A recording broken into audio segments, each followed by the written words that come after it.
ಮೂಳೆ ಸಂಬಂಧಿತ ಕ್ಯಾನ್ಸರ್ ಕಾಯಿಲೆಯಿಂದ ಬಳಲುತ್ತಿರುವ ತನ್ನ 11 ತಿಂಗಳ ಪುಟ್ಟ ಮಗುವನ್ನ ಉಳಿಸಿಕೊಳ್ಳಲು ತಂದೆ ತಾಯಿ ಇಬ್ಬರು ಕೂಲಿ ನಾಲಿ ಮಾಡಿ ಆಸ್ಪತ್ರೆಯಲ್ಲಿ ಚಿಕಿತ್ಸೆ ಕೊಡಿಸುತ್ತಿರುವುದಲ್ಲದೆ ಜೊತೆಗೆ ಆಸ್ಪತ್ರೆಯ ಖರ್ಚು ವೆಚ್ಚದ ಹಣಕ್ಕಾಗಿ ಸಾರ್ವಜನಿಕರನ್ನು ಅಂಗಲಾಚಿದ್ದಾರೆ.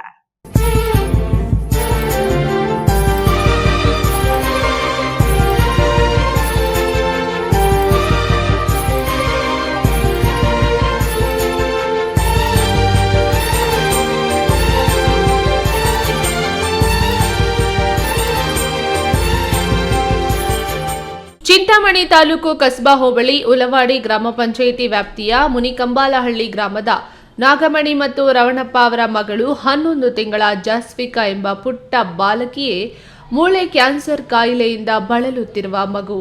ತಂದೆ ತಾಯಿ ಕೂಲಿ ನಾಲಿ ಮಾಡಿ ಇದುವರೆಗೂ ಮದನಪಲ್ಲಿ, ವೇಲೂರು, ಬೆಂಗಳೂರು ಸೇರಿದಂತೆ ಮತ್ತಿತರ ಕಡೆಗಳಲ್ಲಿ ಲಕ್ಷಾಂತರ ರೂಪಾಯಿಗಳನ್ನು ಸಾಲ ಸೋಲ ಮಾಡಿ ಚಿಕಿತ್ಸೆ ಕೊಡಿಸುತ್ತಿದ್ದು, ಇದೀಗ ಪುಟ್ಟ ಬಾಲಕಿಯ ಚಿಕಿತ್ಸೆಗೆ 20 ಲಕ್ಷ ರುಗೂ ಹೆಚ್ಚಿನ ಹಣ ಬೇಕಾಗಿದೆ ಎಂದು ವೈದ್ಯರು ತಿಳಿಸಿರುವ ಕಾರಣ ಆಸ್ಪತ್ರೆಯ ಚಿಕಿತ್ಸೆಗಾಗಿ ಹಣದ ಕೊರತೆಯಿಂದ ಚಿಕಿತ್ಸೆ ಕೊಡಿಸಲು ಸಾಧ್ಯವಾಗದೆ ಹಣದ ಸಹಾಯಕ್ಕಾಗಿ ದಾನಿಗಳು, ಸಮಾಜ ಸೇವಕರು, ಸಂಘ ಸಂಸ್ಥೆಗಳು, ಚುನಾಯಿತ ಜನಪ್ರತಿನಿಧಿಗಳು ಹಣಕಾಸಿನ ನೆರವು ನೀಡಿ ತಮ್ಮ ಮಗುವನ್ನ ರಕ್ಷಿಸಿಕೊಳ್ಳಲು ನೆರವಾಗಬೇಕೆಂದು ನಾಗಮಣಿ ರಮಣಪ್ಪ ದಂಪತಿಗಳು ಮನವಿ ಮಾಡಿದ್ದಾರೆ. మాది మినీ కమ్మాలపల్లి, చింతామణి తాలూకా. మా పాపకి 20 దినాలకు ముందు క్యాన్సర్ తెలిసింది, బోన్ క్యాన్సర్. దానికి 20 లక్షలు ఖర్చు అవుతుందని చెప్పినారు. మాకు కమ్మాలు బెంగళూరు పోతే చెప్పినారు.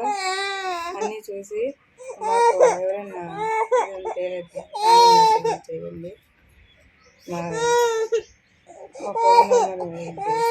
ಪುಟ್ಟ ಬಾಲಕಿಯ ಜಸ್ವಿಕಾ ಮೂಳೆ ಸಂಬಂಧಿತ ಕ್ಯಾನ್ಸರ್ ಕಾಯಿಲೆಯ ಚಿಕಿತ್ಸೆಗಾಗಿ ಆರ್ಥಿಕ ನೆರವು ನೀಡಲು ಇಚ್ಛಿಸುವವರು ರವಣಪ್ಪ ಅವರ ಅಣ್ಣ ಚೌಡಪ್ಪ ಅವರ ಉಲಬಾಡಿ ಬ್ಯಾಂಕ್ ಶಾಖೆಯ ಉಳಿತಾಯ ಅಕೌಂಟ್ ನಂಬರ್ 189910108251 ಖಾತೆಗೆ ಹಣ ಸಂದಾಯ ಮಾಡಬಹುದು. ಬ್ಯಾಂಕಿನ IFSC ಕೋಡ್ CNRB 0001899 ಅಥವಾ ಚೌಡಪ್ಪ ಅವರ ಫೋನ್ ಪೇ ನಂಬರ್ 9121194101ಗೆ ಹಣ ಸಂದಾಯ ಮಾಡಬಹುದು. ಬಿ ದೇವಪ್ಪ, ಈ ನ್ಯೂಸ್ ಟಿವಿ, ಚಿಂತಾಮಣಿ.